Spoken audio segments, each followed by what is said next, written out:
Everyone, and we can start. Namaste and good morning, everyone. Let's start our Sunday Gita class with some mantras. Om Parthaye Pratibodhitam Bhagavata Narayan Swayam Vyasen Gratitam Puran Munina Madhye Mahabharatam Advaitam Ritvarshini Bhagavati Ashtadashadhyayani Amutvam Anusandhami Bhagavad Gita Bhavadveshini नमो अस्तु ते व्यास विशाल बुधे full Arvind आयत पत्र नेत्र येन तव्या भारत्यल पूर्णः प्रज्वलितो ज्ञान मया प्रदीपः परपान पारि जाताये तोत्र वेत्र एक पाने ज्ञान मुद्राए कृष्णाय गीता अमृत दुहे नमः सर्वोपनिषदो गावो दोगदा गोपाल नंदना पार्थो वत्सा सुधीर भोगता दुग्धम गीता अमृतम महत वसुदेव सुतम देवम कंस चानूरमर्दनम देवकी परमानंदम कृष्णम वंदे जगद्गुरुम भीष्म द्रोणतटा जयद्रथ चला गांधार नीलोत्पला शल्य ग्राहवती कृपेन वाहनी कर्णेन वेलाकुला अश्वत्थाम विकर्ण घोर मकरा दुर्योधन अवर्तनी सोतीर्णा खलु पांडवे नदी के वर्तका केशवा पाराशरे वत्सरोजमलम गीता अर्थ गंधोटकम नानाख्यानक केसरम हरि कथा संबोधन अबोधितम लोके सज्जन षटपदय रह पेपिये मानम मुदा भूयाद भारत पंकजम कलिमल प्रध्वंसी न श्रेयसे मूकम करोति वाचालम पंगुम लंघ्यते गिरिम यत्कृपातमहं वंदे परमानंद माधवम यम ब्रह्म वरुण इंद्र रुद्र मरुतः स्तुन्वन्ति दिव्यस्तवे वेदे सांगपद क्रमोपनिषदे गायन्ति यम सामगा ध्यानवस्थित तत्गतेन मनसा पश्यन्ति यम योगिनो यस्यन्तं न विदुसुर असुरगणा देवाय तस्मै नमः. Okay, welcome to this live class today. Nice to see all the friends over here. So let's continue where we left off last Sunday, where Lord Krishna is telling us how do we recognize that Satvikta is predominant in our personality. He says, when through every gate in this body, and the gate means the senses, the light of intelligence shines, then it may be known that Sattva is predominant. Light. And what does light really mean? The knowledge, the positivity, compassion, love. That's all light. Kindness, all those virtues. When you see those are emanating from all the senses, when you automatically see the good in others, instead of just concentrating on the bad, that is a sattva. In fact, these modes, sattva, rajas, and tamas, they influence our attitude towards God also. Okay, that means when we are on the path of spirituality. When the mode of goodness becomes prominent, when the satvikta is erupting in our mind, we may start thinking that I have received so much from God and Guru. I should make an effort. I should endeavor to progress rapidly in my sadhana.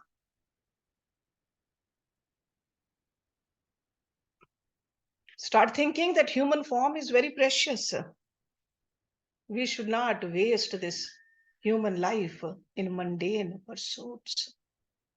That is the outcome of a sattvic mind. Rajasic mind will think that I must progress on the spiritual path, but what is the hurry? I'll do it tomorrow. It's a long life. My responsibilities, the worldly responsibilities, become more important in a Rajasic mind. So this is a difference. And in a Tamasic mind will think, I'm not sure whether God is there or not. Nobody has seen God. So why waste your time in sadhana? That's a Tamasic mind. You can see it clearly, and it can fluctuate from tamasic to the rajasic to the sattvic in the same mind. Right? When we are in the company of other devotees, sure, we get very excited to do our sadhana. And then when we are in the company of rajasic people, it affects our mind too. And the tamasic the same way. So the previous verse was characteristic marks of a sattvic person. Now verse number 12, where we're going to start today, characteristic marks that indicate the predominance of rajas. Verse number 12. Lobha pravriti arambha karma nam ashamaha sapriha raja etani jayante vivridhe bharat rishabh. Lobh means greed. Pravriti, activity. Arambha, the undertaking. Karma naam, of actions. Ashama. See, we are familiar with the sham word. Sham means peaceful. And the asham means restlessness. Opposite of sham. Sapriha, longing. Raja, in rajas. Etani, these. Jayante, arise. Vivridhe, predominant or have become. Bharat Rishabh, the best of the Bharats. That is for Arjuna. Greed, activity, undertaking of actions, restlessness, longing, these arise when Rajas is predominant. O best of the Bharats. So greed, activity, undertaking of actions, restlessness, longing. So this is the enumeration of a Rajasic, predominant Rajasic mind. What is a greed? When our desires keep on growing. For the desires, they say the sky is the limit.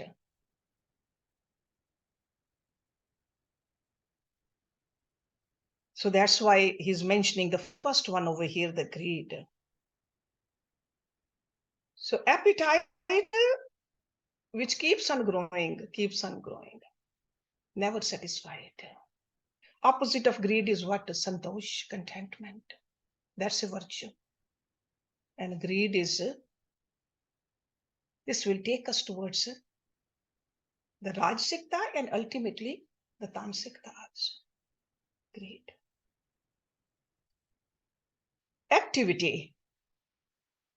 He's not saying that we should not be active, but activity like for ourselves, selfish activities. I want to do it for myself. I want to have more, do more. That activity he's talking about. Undertaking of actions, all activities motivated by extreme egoism. That is undertaking of the actions. Whenever we do the action with the intention to fulfill and satisfy the egocentric, selfish desires, that falls under Rajsikta. Okay? And restlessness, that is another kind of experience. In a Rajasic personality, the restlessness. Can't even sleep at night. Restlessness. Because this individual, it all starts from the desires though. More the desires, more the restlessness. So to large extent, these are interconnected actually, if you look at it.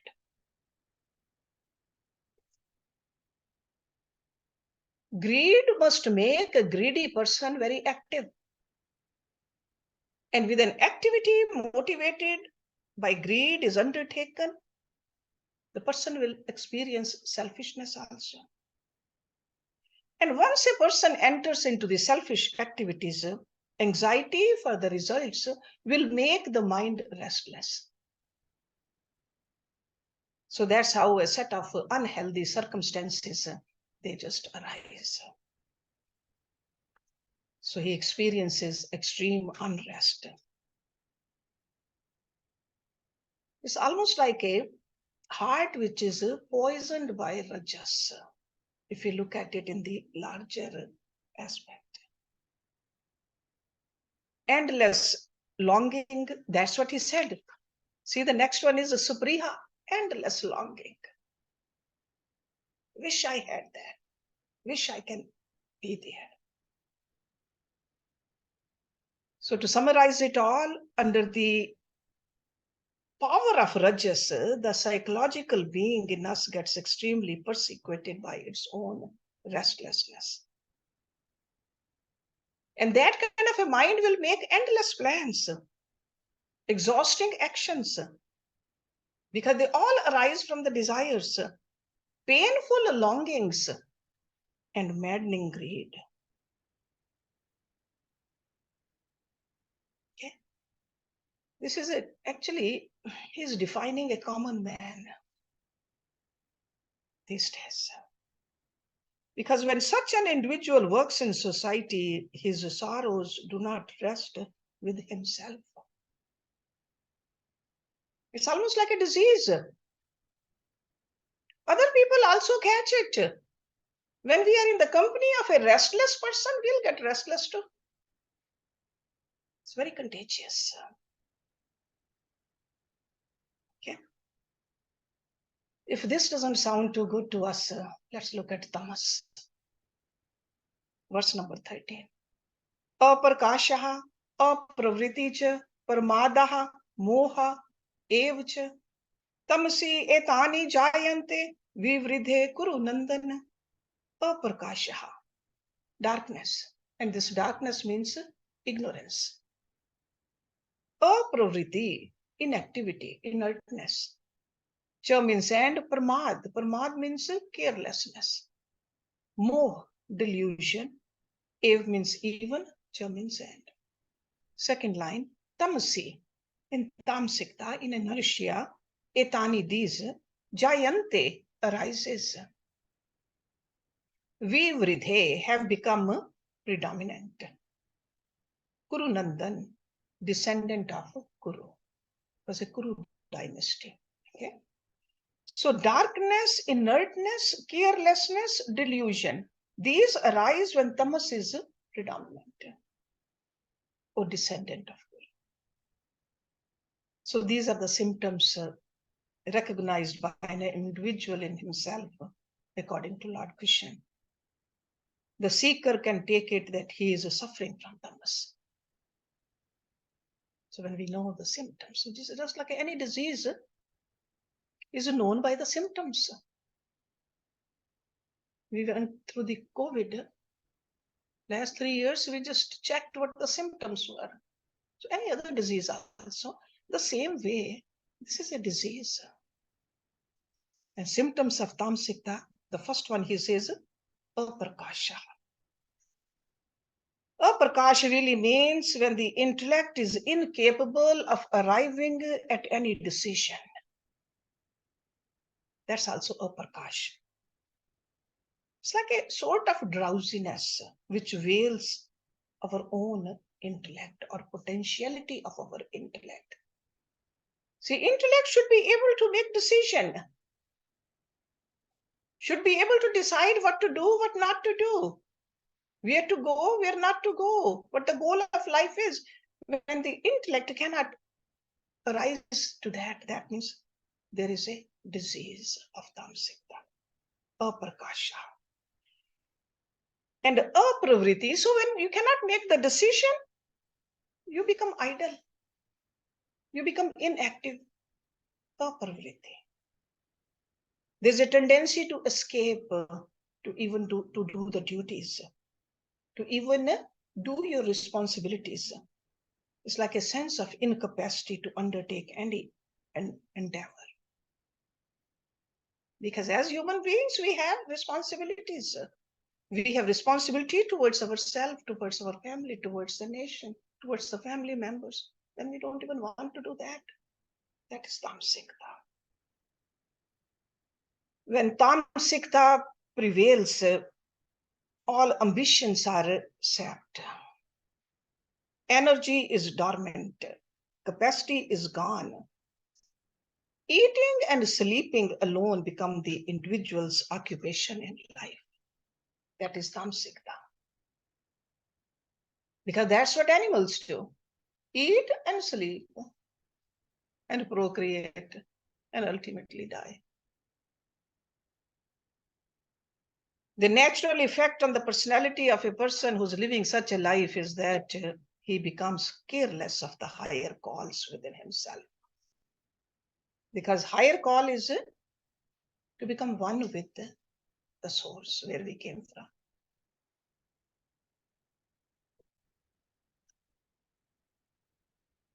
He not only becomes incapable of responding to the good or the bad.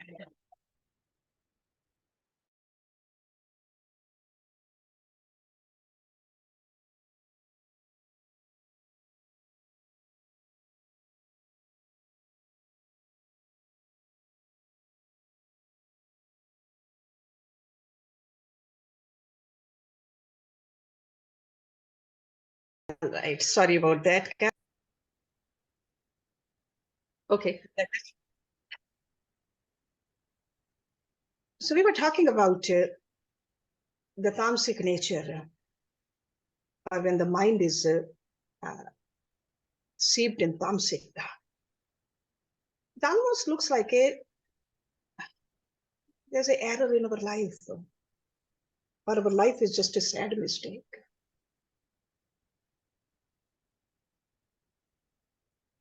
And according to the Hindu philosophy, after death, a person still be pursuing the resultant of one's thoughts. Why is that? Because the subtle body travels with the soul. So whatever was predominant while we were living, it will follow with us after we leave this body also. So the quality of our thoughts is influenced by the type of guna that influences our inner makeup, which is known to us. So whatever life is obtained after death is caused by the quality and the quantity of desires and attachments, and the nature and the number of desires and attachments are determined.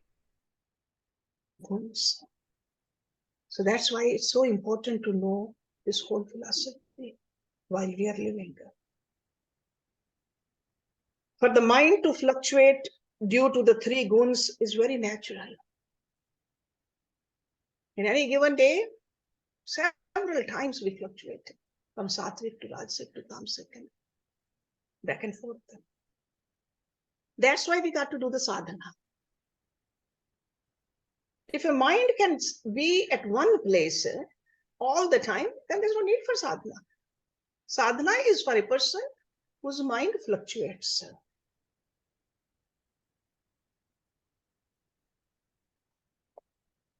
Taking it to sattvikta more and more. Because Lord Krishna says, if when we leave, predominantly, if it's a sattvic mind, we'll go to the higher places, better places. Because journey, the whole journey is not just few decades, it's countless lives.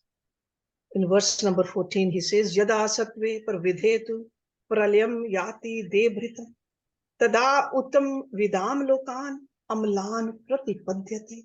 Yada means when, sattve in sattva, pravridhe, having become predominant. Tu means verily, pralyam, death.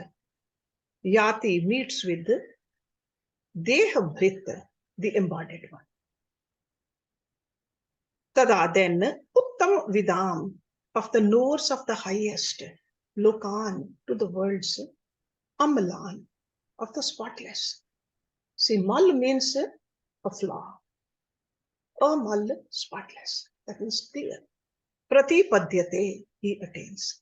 So if the embodied one meets with the death when sattva is predominant, then he attains to the spotless worlds of the knower of the highest. Knower of the highest. Because we all know there's a continuity of a thought life in this embodiment. This is a flow of thought. Last year's thoughts will continue unless we make a change into this year's. Last night's thoughts, they continue to us. Each moment is connected with the next moment. So there's no reason why at the time of death, this continuity should be suddenly end. Because mind does not end. Mind is there. Thoughts are in the mind. That's why, what is mind? If you define mind, it's a flow of thoughts, is the mind. So death is only another experience. It's a longer sleep. That's all. It's not ending here. So it will certainly color the thought that followed. So that's why he's telling us to keep our mind with a sattvic thought. Because if sattva is predominant, then we'll attain the spotless regions of the lowers of the highest. It could be Devlok, it could be even on a Prithvi Lok, at a better place, better environment, where our progress continues. Or even a Brahmalok, supremely happy and extremely creative. Brahmalok. There's so many regions out there. So that's why he just said that the lowers of the highest, that's where we end up. What we get, what we deserve in God's law. He has given us the freedom to choose. So we get what we deserve in God's law. And the law, God's law is karma, law of karma. So the soul can climb upward in its spiritual evolution, remain at the same level, or even slide down. Choice is ours. And if we are predominantly Rajasic at the time of death, what happens? He's telling us in verse number 15. Rajasi pralyam gatvaha karam sangishu jayate tatha pralina tamsi mood yonishu jayate. Rajasi, in Rajas, pralyam, death, gatva, meeting, karam sangishu, among those attached to actions. Rajasic, jayate is born.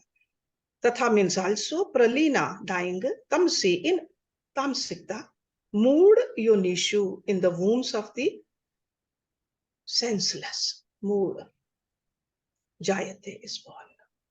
So meeting death in Rajas, he is born among those attached to actions. And dying in tamas, he is born in the womb of the senseless. Senseless. It means that the mind will seek and successfully discover a field where it can completely exhaust its existing vasanas. Okay? Because we are creating the vasanas. Every action we do, it has the outcome. And those outcomes put the imprint. And those imprints are the vasanas. So we'll end up wherever we can fulfill those vasanas. And what are the mood yoni, or the species which are mood? Could be the plant, it could be the animal, where the intellect is very dormant. That doesn't mean intellect is not there, dormant, cannot make the decision.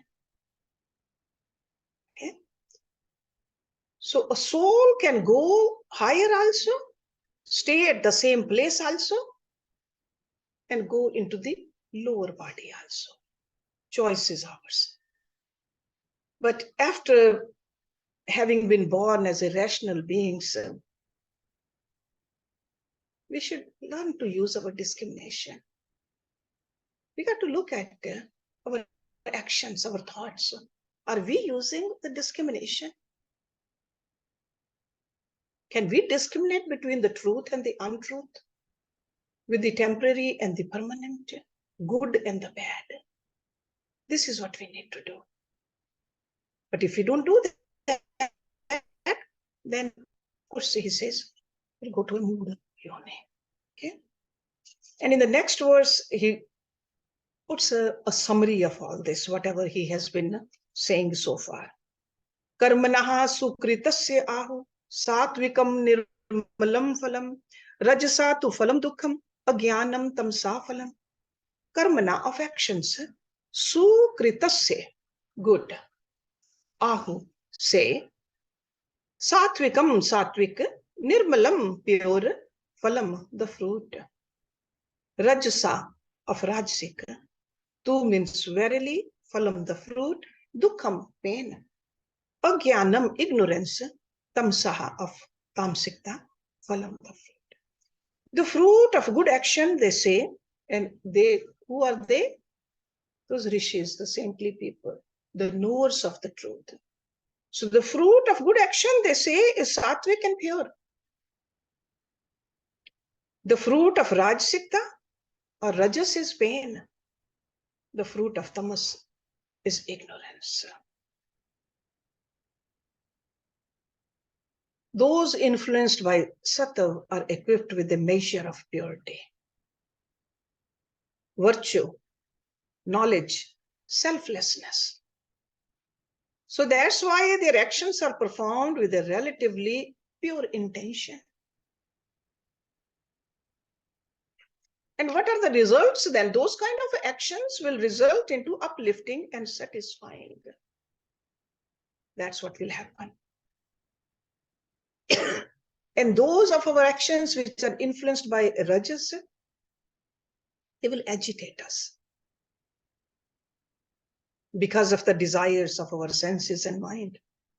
Because the intention behind the actions, rajasic actions, are primarily sense gratification. I'm doing it so that I get some benefit out of it. That's rajasic. Satvikta is, I want to just do good because I'm supposed to do good. And when tamsita is predominant, there's no respect for the scriptures or the codes of conduct. That's why a person like that will not mind committing sinful deeds. Is highly selfish. Just want to have the pleasure for himself. But not only the pleasure for himself, even if a person gets hurt, as long as the others get hurt. That's tamsita.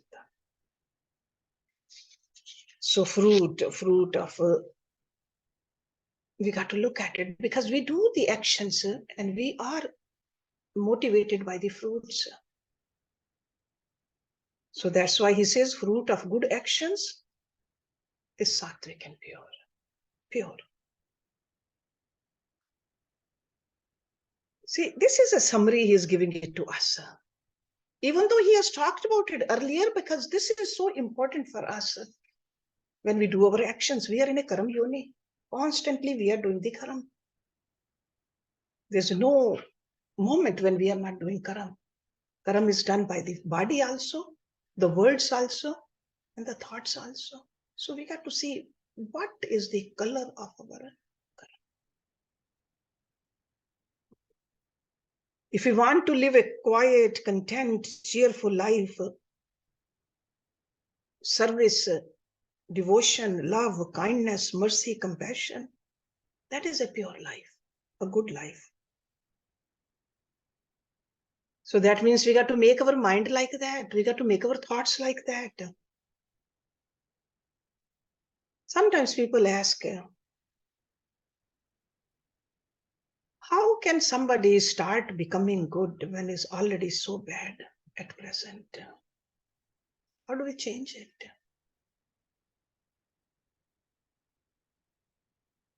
There is a spark of God in each and every one of us.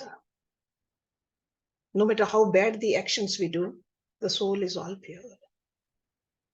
Pure? Pure. Extremely pure.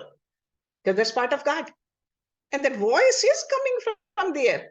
The minute we start listening to it, there will be a change. Sometimes we need to be in the company of sattvic people to behave sattvic. So it's not a person who is tamasic, predominantly tamasic, will always stay tamasic. No. That's why there are priests in jails. Yeah. After the... Definitely. Yeah, there's always, help is available. It's up to us. Do we really want the help or not? Okay. But we got to make sure that we discipline our mind, change the quality of our thoughts. Sure, it's not an easy job, but this is the sadhana we need to do. Practice goodness. Whenever the thought of goodness comes, do it right away. Don't wait. Because your mind will change. Do it right away.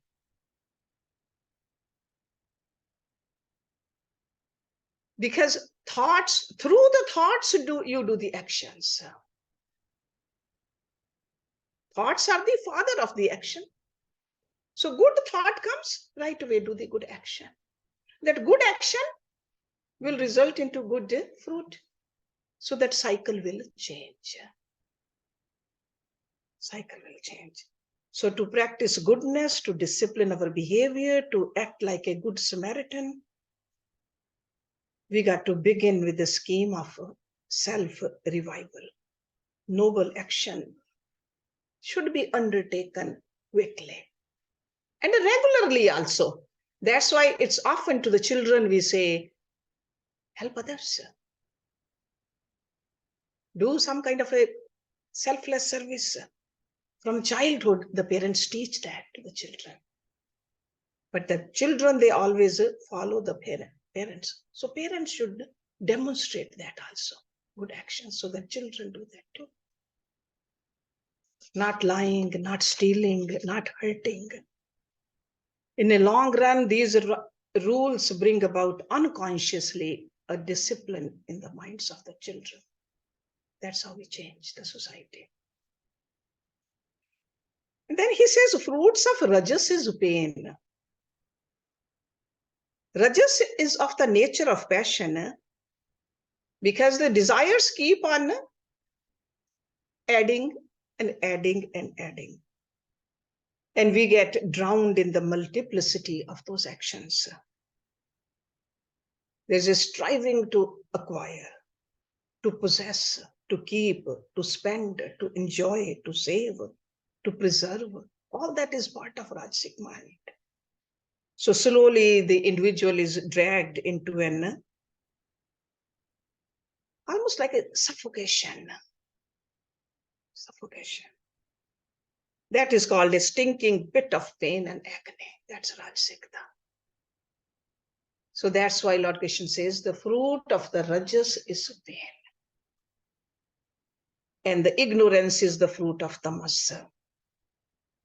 Ignorance means there is a veil over our intellect. We cannot think clearly. So rajas breeds agitation in the mind. Sattva brings the least agitation and the calmness in our mind.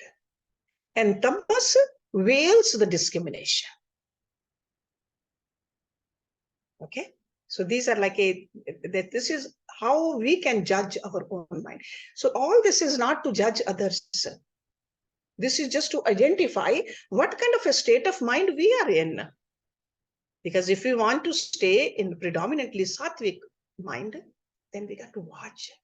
Anytime there is a tamsikta is in us, do something to convert that into sattvikta. Whenever the selfishness comes, do something outwardly to convert those actions into selfless actions. This is what he is telling us. And what arises from the gunas, we will look at it next week. So verse number 17. So that's where we'll start next week. Om Purnamada Purnamidam Purnat Purnamudachyate Purnasya Purnamadaye Purnameva Visheshyate. Om Shanti Shanti Shanti Om.